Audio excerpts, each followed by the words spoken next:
Olá pessoal, tudo bom? Como estão? Nesse vídeo aqui eu queria dar início a uma série de vídeos aqui um pouco diferentes que eu pensei em fazer. A maioria dos vídeos que eu fiz até agora eu fiz sobre autores da parte de hermenêutica jurídica ou de filosofia. Eu queria começar também a fazer alguns vídeos sobre jurisprudência. E eu achei que seria interessante trazer jurisprudência de outros países para a gente conversar, porque, como eu falei em outro vídeo, a ideia era tentar trazer aqui algum conteúdo um pouco diferente, algum conteúdo que não seja tão facilmente acessível. Jurisprudência do STF, por exemplo, a gente pode falar depois sobre algumas também, mas acredito que vocês tenham bastante material aí disponível na internet, se vocês quiserem saber. Acho que vocês não têm tanta dificuldade assim em encontrar. Então pensei que seria interessante trazer algumas jurisprudências de alguns outros países. Eu vou começar aqui com jurisprudência dos Estados Unidos. Por quê? Porque atualmente no doutorado a minha tese é sobre liberdade de expressão na internet e mesmo que vocês não tenham muito conhecimento sobre jurisprudência norte-americana, a maioria das pessoas sabe que, em geral, os Estados Unidos é um país que dá bastante importância para a questão da liberdade de expressão, certo? A maioria das pessoas uh, sabe disso. Então, eu queria pegar algumas jurisprudências norte-americanas para falar sobre esse assunto, que é um assunto que eu estudo lá no doutorado.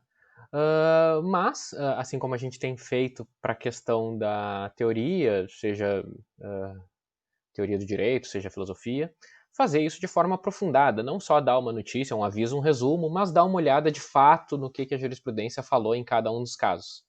E para falar de liberdade de expressão nos Estados Unidos, é importante a gente pegar lá do início do século XX essa decisão aqui, Schenck contra Estados Unidos, que é de 1919, ou seja, agora ela já tem 101 anos, tá? Essa decisão aqui da Suprema Corte norte-americana que trata de liberdade de expressão é uma das mais famosas, mas a ideia é a gente ver depois que é uma decisão que atualmente não é mais vinculante nos Estados Unidos, porque ela foi superada na década de 60 lá por outras decisões, como por exemplo Brandenburg versus Ohio, tá? Mas essa a gente vai ver em outro momento. Primeiro vamos começar então por essa decisão aqui de 1919. Antes da gente falar da jurisprudência, eu só queria colocar aqui para vocês a Constituição americana, como vocês sabem, ela tem as emendas. A primeira emenda é a que trata da liberdade de expressão. Eu estou colocando aqui em inglês porque eu vou fazer uma tradução livre aqui das coisas que eu for citando, mas eventualmente alguém pode não concordar com a minha tradução, entender de forma diferente, então eu já coloco aqui o conteúdo daquilo que eu estou falando. Se alguém entender diferente, não tem problema, é exatamente por isso que eu estou colocando o conteúdo aqui, porque eventualmente alguém pode entender diferente, assim como num autor de filosofia que eu comento lá num texto de filosofia, alguém pode entender diferente. Aqui também alguém pode entender diferente, então eu coloco aqui na tela exatamente para caso alguém entenda diferente, sinta-se à vontade para mandar um comentário, e-mail, mensagem aí, fica à vontade para entrar em contato. Mas, que alguns já sabem e os que não sabem agora dão uma olhada, a primeira emenda do Bill of Rights norte-americana, a Carta de Direitos norte-americana, a primeira emenda fala que o Congresso não legislará, não vai criar nenhuma lei estabelecendo uma religião, Estado laico, né, ou proibindo o livre exercício religioso ou reduzindo a liberdade de expressão, encurtando a liberdade de expressão ou de imprensa, ou o direito das pessoas de se reunir de forma pacífica, ou o direito de entrar com uma petição contra o governo. Mas, enfim, o que nos interessa é a parte de o Congresso, então, não legislará ou não criará nenhuma lei que reduzindo a liberdade de expressão. Tá? Essa é a disposição constitucional norte-americana. Ok, isso está lá no Bill of Rights, lá do final do século XVIII, né? A primeira emenda da Constituição norte-americana, lá do Bill of Rights, ratificado pelos estados em 15 de dezembro de 1791, disposição que permanece válida hoje, aqui em 2020, e que era válida, então, lá em 1919, quando a Suprema Corte decidiu esse caso, Schenck contra Estados Unidos. Antes da gente ver qual foi a decisão, que foi o que eu pintei aqui em vermelho, vamos ver quais eram os fatos, qual era a história, o que estava sendo tratado aqui, qual era o caso, né? Durante a Primeira Guerra Mundial, tá? O caso é de 1919, foi decidido em 1919, mas os fatos são da época da Primeira Guerra, tá? De 1917, durante a Primeira Guerra Mundial. Então, o governo federal norte-americano impôs a conscrição, ou seja, as pessoas eram obrigadas a servir no exército, não era um exército voluntário, como acontece atualmente nos Estados Unidos, e como aconteceu em diversos períodos da história norte-americana. Diferente daqui do Brasil, que o serviço militar é obrigatório, nos Estados Unidos o serviço militar geralmente é voluntário, porque geralmente o serviço militar lá paga bem, então as pessoas se interessam pela carreira militar e tudo mais, enfim, não é o caso aqui de discutir isso. O que importa é que durante a Primeira Guerra Militar, a Primeira Guerra Mundial, não havia serviço voluntário, o serviço passou a ser obrigatório. Algumas pessoas foram convocadas para servir na guerra, porque precisava de um contingente muito maior, certo? Isso é o draft que fala aqui. As pessoas eram, então, selecionadas. E aí, houve oposição a isso pelo Comitê Executivo do Partido Socialista da Filadélfia, no qual o secretário-geral, Charles Schenck, que é o que está no título aqui, né? O tal do Schenck, imprimiu e distribuiu 15 mil panfletos em colaboração com uma outra pessoa. Nesses panfletos, os socialistas declaravam que a 13ª emenda dos Estados Unidos proibia o trabalho involuntário, tá? Proibia que as pessoas fossem obrigadas a qualquer tipo de servidão. E que, portanto, essa atitude do governo norte-americano de obrigar as pessoas a servir durante a guerra era inconstitucional e não deveria ser obedecida. Foi isso que o Partido Socialista, comandado lá pelo Schenck, fez. Imprimiu 15 mil panfletos falando que as pessoas não deveriam obedecer aos chamados, às convocações para a guerra, porque a própria Constituição norte-americana proibia a servidão involuntária, ou, por exemplo, a escravidão, né? E eles consideravam que isso seria, então, vedado pela própria Constituição.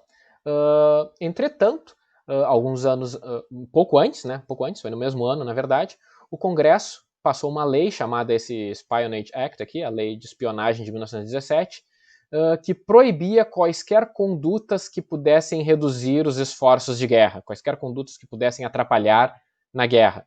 E, portanto, o Schenck e a Elizabeth Baer foram condenados por violar esta lei e recorreram para a Suprema Corte, alegando que essa lei violava a primeira emenda norte-americana. Entenderam? Esse era o caso, bem interessante, na minha opinião, né?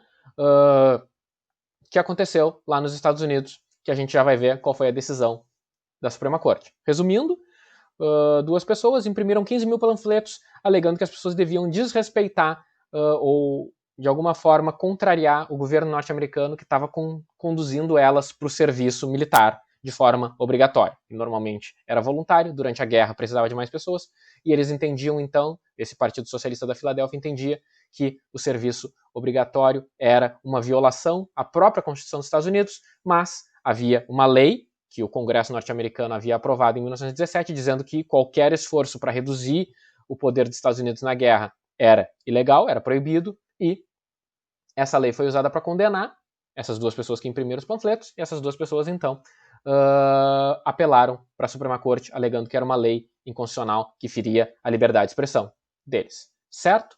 E a Suprema Corte, em 1919, entendeu por unanimidade, certo? Todos os 9 juízes entenderam que a condenação estava correta. Tá? Essa foi a sentença, essa foi a decisão da Suprema Corte. Entenderam que não havia o direito de distribuir os tais panfletos. Só que essa decisão ficou famosa não exatamente por isso. Ela ficou famosa um pouco pelos argumentos e ficou famosa um pouco pela decisão que veio logo a seguir, alguns meses depois, que foi a decisão Abrams versus Estados Unidos, que é a que está aqui, do lado aqui no outro PDF, que a gente vai ver depois no próximo vídeo. Vamos ver qual foi a decisão primeiro em Schenck contra os Estados Unidos. Tá? Primeiro, que eu já falei, mais importante, a Suprema Corte norte-americana entendeu que não havia liberdade de expressão para entregar os tais 15 mil panfletos, que isso era, de fato, uma conduta ilegal. Não havia liberdade de expressão, não estavam protegidos pela primeira emenda para entregar estes panfletos. E o Justice Holmes, Oliver Wendell Holmes, foi o que deu o voto, que foi seguido por todos os outros 8 juízes da Suprema Corte. A Suprema Corte é formada por 9 juízes, todos os 8 juízes seguiram a decisão do Holmes. E ele falou que, para saber se a liberdade de expressão protegia ou não aquilo que estava sendo falado, devia ser feito um teste. E aí ele elaborou esse teste, que é o chamado de Clear and Present Danger Test, que a gente pode traduzir como o teste do perigo claro e atual, claro e presente, ou evidente e atual, certo? Sempre que aquilo que fosse manifestado gerasse um risco, um perigo claro e atual, então aquilo que foi manifestado não tinha proteção pela primeira emenda norte-americana. Tá? Era isso. Ou seja, a ideia aqui por trás é de incitação. Se aquilo que foi manifestado incita a um ato ilegal, ou seja, cria um perigo claro e atual, essa incitação, portanto, poderia ser reprimida, não deveria ser protegida pela liberdade de expressão. Tá? Ele deu essa opinião que foi unanimemente seguida pela corte.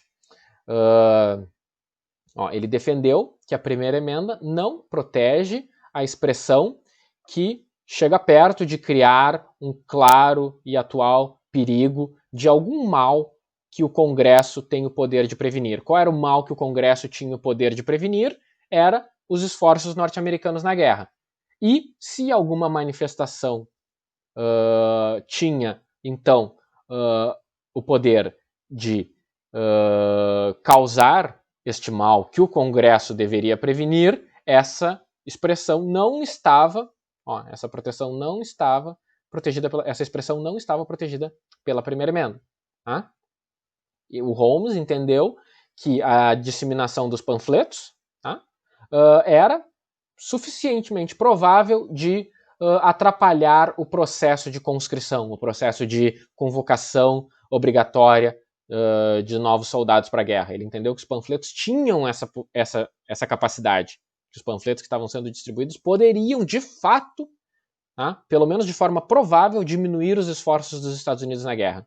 E aí ele fez uma analogia, dizendo que a primeira emenda, aqui ainda está até aqui, ele de forma famosa argumentou que a primeira emenda não permitia que uma pessoa gritasse fogo no teatro, o que ele achava que era, então, uma analogia com a ideia dos panfletos. Porque, se vocês pegarem o caso aqui, né, aqui tem um relatório do caso, a gente não precisa colocar aqui para vocês o relatório. Os réus, então, foram acusados de violar a lei de espionagem, de causar insubordinação nas forças militares e navais dos Estados Unidos, de obstruir o recrutamento e alistamento, certo? Isso foi o que eles foram acusados. Tá? E vincularam, então, esses panfletos que tinham essa possibilidade. 15 mil panfletos que iriam ser impressos em 2 lados, e o Schenck estava pessoalmente conferindo a impressão dos panfletos, enfim, relatando que o Schenck era de fato responsável, né? Porque, enfim, se estava discutindo o caso, poderia ter outra pessoa que era superior e tal. Não, era o Schenck que estava lá cuidando dos panfletos que iam ser impressos lá pelo partido dele, dizendo que as pessoas não deveriam obedecer ao chamado de convocação obrigatória para a guerra. O panfleto esse dá para encontrar, inclusive, na internet. Eu tenho aqui o panfleto, claro. A resolução não é das melhores, né? Mas o que ele fala? Vida longa à Constituição dos Estados Unidos, acorde, América, suas liberdades estão em perigo. E aí ele fala aqui, né? Que a pessoa que está conscrita, ou seja, que foi chamada de forma obrigatória para servir na guerra, é um pouco melhor do que um condenado. Ele perde a sua liberdade e o direito de pensar e agir como um homem livre. Aí a segunda página, estimulando as pessoas a lutar pelos seus direitos, cita a própria Constituição dos Estados Unidos, né, dizendo que a Constituição dos Estados Unidos que garantia que as pessoas não deveriam ser obrigadas a trabalhar. Então, é isso. Esse é o panfleto. Não vou ler tudo aqui, até mesmo porque eu acho que vocês nem devem estar enxergando as letrinhas menores aqui, porque, como eu falei, né, é um panfleto de mais de 100 anos atrás. Vocês encontram a versão escaneada no Google se vocês quiserem. Se alguém quiser, pode me pedir que eu mando, se alguém tiver curiosidade. Mas era isso aqui, que vocês podem ver. Essas 2 páginas aqui eram o panfleto, era frente e verso, impresso lá, 15 mil unidades, pelo Partido Socialista da Filadélfia. E aí, o Justice Holmes reconhece aqui o panfleto, exatamente isso, não se submeta à intimidação e tal. Exatamente aquele ali que eu mostrei para vocês, é aquele panfleto ali mesmo, ele descreve o panfleto aqui, quando ele está descrevendo os fatos dessa ação. E aí vem o ponto que ele dá a opinião dele sobre a liberdade de expressão. Ele vai falar, nós admitimos que em muitos lugares e em momentos mais comuns, os réus, mencionando as mesmas coisas que foram ditas nesses panfletos, estariam sobre a proteção da Constituição, estariam usando dos seus direitos constitucionais. Mas isso depende das circunstâncias, tá? As características de cada ato dependem das suas circunstâncias. Ele entende, então, que as circunstâncias de imprimir esses panfletos durante a guerra retira a proteção constitucional. A mais forte proteção da liberdade de expressão não protegeria um homem de falsamente gritar fogo no teatro e causar pânico. É isso que ele está querendo dizer, que o contexto aqui importa. Se tu grita fogo numa situação, isso, obviamente, pode ser um ato legítimo, mas gritar fogo de forma falsa num teatro e causar pânico não seria protegido pela liberdade de expressão, porque iria gerar lá toda uma situação, as pessoas poderiam se machucar, sair correndo e tal, e, enfim, atrapalhar tudo que estava acontecendo. No mínimo, isso se não causasse um dano maior, então a pessoa não teria direito de achar que está protegida pela liberdade de expressão ao gritar fogo no teatro. A questão, em cada caso, é se as palavras, então, foram usadas em tais circunstâncias ou são de tal natureza para criar esse perigo claro e atual de trazer, de gerar um dos maus que o Congresso tem o direito de prevenir. É uma questão de proximidade e grau. Tá? Ou seja, a palavra que está sendo manifestada tem chance de causar um mal. E esse mal o Congresso tem direito de prevenir. E, mais do que isso, essa palavra tem uma chance clara e atual. Não é uma chance de causar o mal daqui a 1 ano ou daqui a 10 anos. É a chance de causar o mal agora. Por exemplo, tu grita fogo no teatro. A chance de causar o mal é naquele momento. As pessoas vão sair correndo. Tá? Se isso acontece, por isso é o teste, né, que ele chama lá do Clear and Present Danger Test, que eu li lá para vocês antes, é o teste. Se isso acontece, então não pode ser manifestada. Não há proteção da liberdade de expressão nesse caso. Se ou o perigo não é claro ou o perigo não é atual, então pode. Por isso, uma questão de proximidade e grau. Quando uma nação está em guerra, muitas coisas que podem ser ditas em tempos de paz são, então, forma de atrapalhar os seus esforços na guerra. E não podem ser ditas, então, enquanto há a luta. E, portanto, a corte não poderia entender que são protegidas por um direito constitucional. E, portanto, essa é a decisão, é bem curtinha, como vocês podem ver. Geralmente as decisões nos Estados Unidos são curtas mesmo, são muito mais objetivos, não enrolam muito, né? Tem 7 páginas aqui, sendo que tem várias páginas de relatório ali. Mas essa é a decisão. E essa decisão ela é importante porque ela estabelece esse teste do perigo claro e atual, mas ao mesmo tempo ela entende que a distribuição destes panfletos era um perigo claro e atual. Normalmente as pessoas, se não forem apresentadas ao caso, se apenas apresentadas ao panfleto, pensam, não havia nenhum perigo claro e atual que alguém distribuindo um panfleto na rua lá em Nova York iria atrapalhar os Estados Unidos na guerra, certo? A maioria das pessoas não pensa assim. Mas a Suprema Corte norte-americana entendeu em 1919 que a distribuição desses panfletos de fato poderia atrapalhar os Estados Unidos na guerra e, portanto, causava um perigo claro e atual de atrapalhar os Estados Unidos na guerra, algo que o Congresso tinha, então, o dever de garantir, o Congresso norte-americano tinha o dever de garantir a melhor possibilidade de êxito na guerra para os Estados Unidos e, portanto, se poderia limitar a liberdade de expressão neste caso. Isso foi um entendimento aqui do juiz Oliver Wendell Holmes em 1919, que foi seguido por todos os outros juízes da Suprema Corte norte-americana.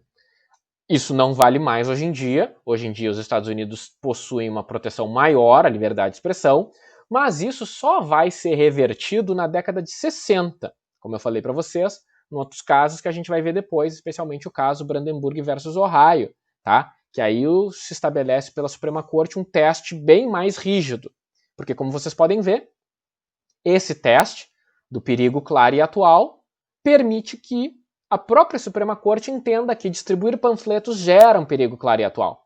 Isso foi superado em torno de 50 anos depois pela própria Suprema Corte. Mas isso foi superado poucos meses depois pelo próprio juiz Holmes. A gente vai ver no próximo vídeo. No caso Abrams versus Estados Unidos, houve uma outra decisão sobre o mesmo assunto e, dessa vez, a decisão da maioria, 7 juízes, 1, 2, 3, 4, 5, 6, 7, entenderam pela condenação, enquanto o juiz Holmes e o juiz Brandeis entenderam pela absolvição, usando o mesmo argumento. Neste caso, que foi poucos meses depois, o Abrams versus Estados Unidos, o mesmo teste do perigo claro e atual levou Holmes e Brandeis ao entendimento que não havia o perigo. Foram também distribuídos panfletos e tudo mais, mas isso a gente vai ver no próximo vídeo, certo? Aqui para ficar só com o caso Schenck versus Estados Unidos. Suprema Corte em 1919, há pouco mais de 100 anos atrás, então, não havia uma proteção da liberdade de expressão como a gente tem hoje nos Estados Unidos ou até mesmo no Brasil. Acredito eu que se o Brasil tivesse envolvido numa guerra, a nossa Constituição garantiria que pessoas se manifestassem contra algumas medidas que o governo poderia ter na guerra, certo?